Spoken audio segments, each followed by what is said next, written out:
ನಮಸ್ಕಾರ. ರಿವ್ಯೂ ಚಾನಲ್ಗೆ ಸ್ವಾಗತ. ನಾನು ಸೌಖ್ಯ ಗಾಂವ್ಕರ್.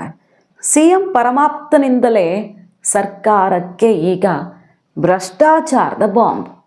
ಈಗಾಗಲೇ ಈ ಗ್ಯಾರಂಟಿ, ಮತ್ತೊಂದು ಕಡೆ ಅಭಿವೃದ್ಧಿ ಸವಾಲು, ಇದ್ರ ನಡುವೆ ಭ್ರಷ್ಟಾಚಾರ ತಾಂಡವವಾಡ್ತಿದೆ. ಗುತ್ತಿಗೆದಾರರು ಯಾವ ರೀತಿ ಸೀಕ್ರೆಟ್ಸ್ಗಳನ್ನ ಸಿಡಿಸ್ತಿದ್ದಾರೆ, ಎಲ್ಲೆಲ್ಲಿ ಹೋದರೆ ನಮಗೆ ಏನೇನು ಆಗ್ತಾ ಇದೆ ಅದೆಲ್ಲ ಗಮನಿಸಿದ್ದೀವಲ್ವ. ಭ್ರಷ್ಟಾಚಾರ ತಾಂಡವವಾಡ್ತಿದೆ. ಕಮಿಷನ್ ಡಬಲ್ ಆಗಿದೆ. BJPಯಲ್ಲಿ 40 ಇತ್ತು, ಈಗ 80 ಆಗಿದೆ ಅನ್ನೋ ರೀತಿಯಲ್ಲಿ ಆರೋಪ ಮಾಡಿದವರೆಲ್ಲ ಇದ್ದಾರೆ. ಅದು ಗಂಭೀರ ಸ್ವರೂಪದಲ್ಲಿದೆ. ಇದರ ನಡುವೆ ಈಗ ಸಿದ್ದರಾಮಯ್ಯನವರ ಪರಮಾಪ್ತ ಮತ್ತು ಕಾಂಗ್ರೆಸ್ನ ಒಬ್ಬರು ಸೀನಿಯರ್ ಪ್ರಭಾವಿ ಶಾಸಕ ಸಿಡಿಸಿರುವ ಬಾಂಬ್. ಡೀಟೇಲ್ಸ್ ಇರ್ತಾ ಹೋಗ್ತೀವಿ. ಮಿಸ್ ಮಾಡಿದ್ರೆ ನಮ್ಮ ಚಾನಲ್ನ ಸಬ್ಸ್ಕ್ರೈಬ್ ಮಾಡಿ, ನಿಮ್ಮ ಅಭಿಪ್ರಾಯ ಕಮೆಂಟ್ ಮಾಡಿ ತಿಳಿಸಿ. ಎಸ್ ವೀಕ್ಷಕರೇ, ಅಚ್ಚರಿಗೆ ಕಾರಣ ಆಗಿದೆ ಈ ಬೆಳವಣಿಗೆ. ಸಿದ್ದರಾಮಯ್ಯ ಸರ್ಕಾರದಲ್ಲಿ ಒಬ್ಬರು ಪ್ರಮುಖ ಹುದ್ದೆಯಲ್ಲಿರೋರೇ ಈಗ ಭ್ರಷ್ಟಾಚಾರದ ಬಾಂಬನ್ನು ಸಿಡಿಸಿರೋದು. ಸಿದ್ದರಾಮಯ್ಯನವರೇ ದಯವಿಟ್ಟು ಕಡಿವಾಣ ಹಾಕಿ ಇದಕ್ಕೆ ಅಂತ.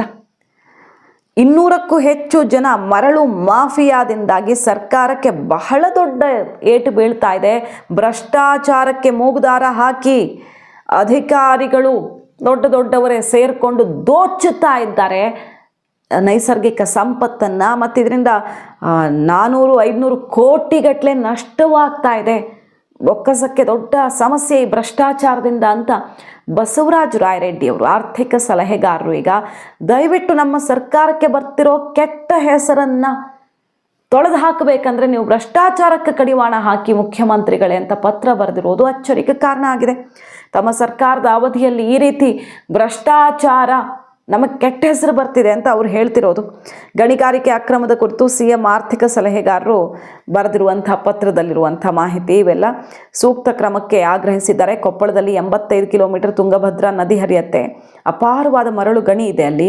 ಪ್ರತಿನಿತ್ಯ 1,150 ಟ್ರಿಪ್ ಮರಳು ಮತ್ತು ಜಲ್ಲಿ, ನೆರೆ ಜಿಲ್ಲೆಗಳಿಗೆ ಅನಧಿಕೃತವಾಗಿ ಸಾಗಣೆ ಆಗ್ತಿದೆ. ಇದರಿಂದ ಸರ್ಕಾರಕ್ಕೆ ದೊಡ್ಡ ಮಟ್ಟದಲ್ಲಿ ರಾಜಧನ ನಷ್ಟವಾಗ್ತಾ ಇದೆ.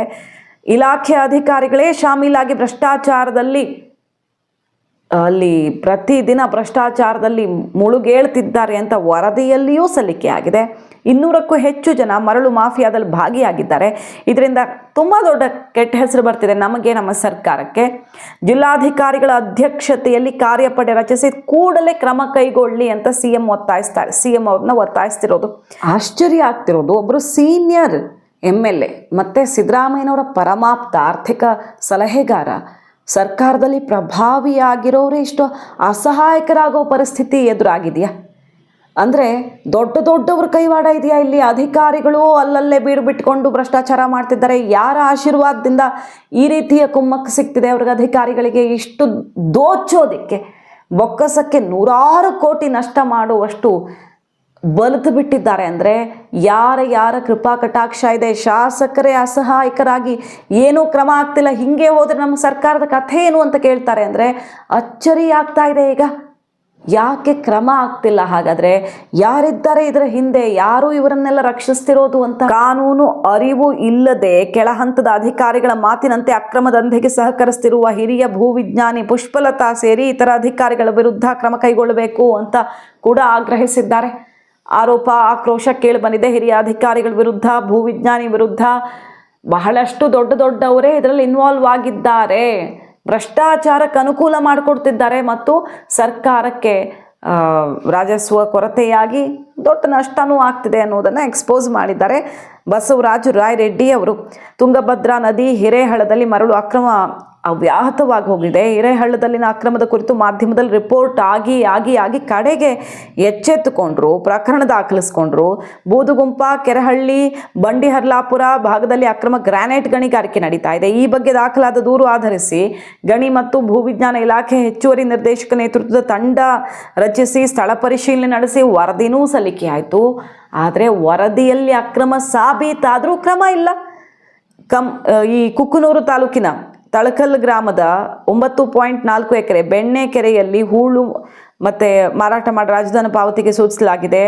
ಆದೇಶವನ್ನೇ ಮಾರ್ಪಡಿಸಿ ಹೂಳನ್ನು ಮಾರಾಟ ಮಾಡದಂತೆ ಆದೇಶ ಮಾಡ್ತಾರೆ. ಈ ಮೂಲಕ ಭ್ರಷ್ಟಾಚಾರಕ್ಕೆ ಅವಕಾಶ ಮಾಡಿಕೊಟ್ಟಿರೋದು ತನಿಖೆಯ ವೇಳೆ ದೃಢಪಟ್ಟಿದೆ, ಸ್ಪಷ್ಟವಾಗಿ ಕಾಣಿಸ್ತಾ ಇದೆ.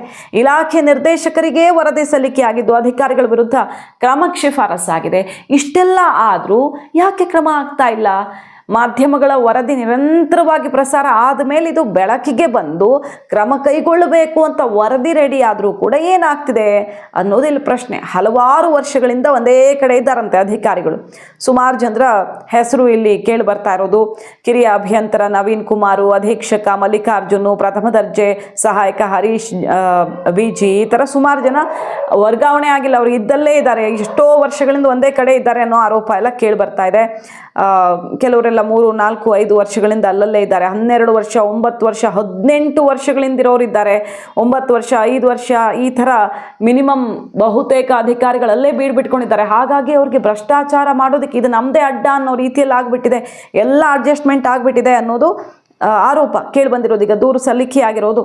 ಸೊ ಕಾತ್ ನೋಡಬೇಕು ಸರ್ಕಾರ ಯಾವ ರೀತಿಯ ಕ್ರಮವನ್ನು ಜರುಗಿಸುತ್ತೆ ಅಂತ. ಮೊದಲೇ ಬೊಕ್ಕಸಕ್ಕೆ ದೊಡ್ಡ ಹೊರೆ ಇದೆ. ಇದೇ ಬಸವರಾಜ ರಾಯರೆಡ್ಡಿ ಅವರು ಬಹಳಷ್ಟು ಸಲ ಹೇಳಿದ್ದಾರೆ ಗ್ಯಾರಂಟಿ ಹೊರೆಯಾಗಿದೆ. ನಾನೊಬ್ಬ CM ಪಕ್ಕದಲ್ಲೇ ಇರೋನಾಗಿದ್ದಕ್ಕೆ ನನ್ನ ಕ್ಷೇತ್ರಕ್ಕೆ ಸ್ವಲ್ಪನಾದರೂ ಅನುದಾನ ತಂದಿದ್ದೀನಿ, ಬೇರೆ ಯಾವ ಶಾಸಕನ ಹತ್ರ ಇದಾಗಿಲ್ಲ, ಹೋಗಿ ಕೇಳಿ ನೋಡಿ ಬೇಕಾದ್ರೆ ಅಂತ ಹೇಳಿದರು. ಮತ್ತು ನಿಮಗೆ ರಸ್ತೆ ಬೇಕು ಅಂದರೆ ಗ್ಯಾರಂಟಿ ಇಲ್ಲ, ಗ್ಯಾರಂಟಿ ಬೇಕಂದ್ರೆ ರಸ್ತೆ ಇಲ್ಲ ಅನ್ನೋ ಬಗೆಯ ಸ್ಟೇಟ್ಮೆಂಟ್ ಬಸವರಾಜ ರಾಯರೆಡ್ಡಿ ಅವ್ರದ್ದು ಸಂಚಲನಕ್ಕೆ ಸೃಷ್ಟಿಯಾಗಿತ್ತು. ಮತ್ತು ನಮ್ಮ ಅವಧಿಯಲ್ಲಿ ಸಿದ್ದರಾಮಯ್ಯ ಸರ್ಕಾರದಲ್ಲೇ ಈಗ ಭ್ರಷ್ಟಾಚಾರದಲ್ಲಿ ನಂಬರ್ 1 ಆಗಿದೆ ಕರ್ನಾಟಕ ಅನ್ನೋ ಅರ್ಥದ ಸ್ಟೇಟ್ಮೆಂಟು ಪ್ರತಿಪಕ್ಷಗಳಿಗೆ ಭರ್ಜರಿ ಅಸ್ತ್ರವನ್ನು ಕೊಟ್ಟಿತ್ತು. ಸೊ ಬಸವರಾಜ ರಾಯರೆಡ್ಡಿ ಅವರು ಇದ್ದದ್ದಿದ್ದಂಗೆ ಹೇಳಿಬಿಡ್ತಾರ BJPಯಲ್ಲೇನು ಭ್ರಷ್ಟಾಚಾರ ಇರಲಿಲ್ಲ ಅಂತ. ಗುತ್ತಿಗೆದಾರರು ಹೇಳ್ತಿದ್ದಾರಲ್ಲ, BJPಯಲ್ಲೇ ನಮಗೆ ತಡ್ಕೊಳ್ಳೋಕೆ ಆಗ್ತಿರ್ಲಿಲ್ಲ, BJP ಸರ್ಕಾರ ಹೋಗಿ ಕಾಂಗ್ರೆಸ್ ಬಂತು, ಇದೇ ಭ್ರಷ್ಟಾಚಾರ 40% ಇಟ್ಕೊಂಡು ಈಗ ಅದು ಡಬಲ್ ಆಗಿದೆ ಅಂತ. ಈ ರೀತಿ ಭ್ರಷ್ಟಾಚಾರದಿಂದಾಗಿ ಒಂದು ಕಡೆ ಗ್ಯಾರಂಟಿ ಅಭಿವೃದ್ಧಿಗೆ ದುಡ್ಡಿಲ್ಲ, ಇನ್ನೊಂದು ಕಡೆ ಭ್ರಷ್ಟಾಚಾರ. ಹಾಗಾದರೆ ರಾಜ್ಯ ಅಭಿವೃದ್ಧಿ ಆಗೋದು ಹೇಗೆ? ಗ್ಯಾರಂಟಿ ಎಫೆಕ್ಟ್ ಜೊತೆ ಭ್ರಷ್ಟಾಚಾರವೂ ಸೇರಿಬಿಟ್ರೆ ಇರೋ ದುಡ್ಡನ್ನು ಕೂಡ, ಉಳಿದಿರೋ ದುಡ್ಡನ್ನು ಗ್ಯಾರಂಟಿ ಕೊಟ್ಟು ಉಳಿದಿರೋದನ್ನು ನೀವು ಅಭಿವೃದ್ಧಿಗೆ ಹಾಕದೆ ಭ್ರಷ್ಟಾಚಾರಿಗಳಿಗೆ ಜೇಬು ತುಂಬಿಸ್ಬಿಟ್ರೆ, ಸರ್ಕಾರದ ಬೊಕ್ಕಸಕ್ಕೆ ಹೋಗೋದು ಬಿಟ್ಟದು ಭ್ರಷ್ಟಾಚಾರಿಗಳ ಜೇಬಿಗಿಳಿದು ಬಿಟ್ಟರೆ ಅಭಿವೃದ್ಧಿಯ ಕಥೆ ಏನು? ಆಯಾ ಜಿಲ್ಲೆಗಳದ್ದು ಒಂದೊಂದು ಎಕ್ಸಾಂಪಲ್ ಇದೆಲ್ಲ.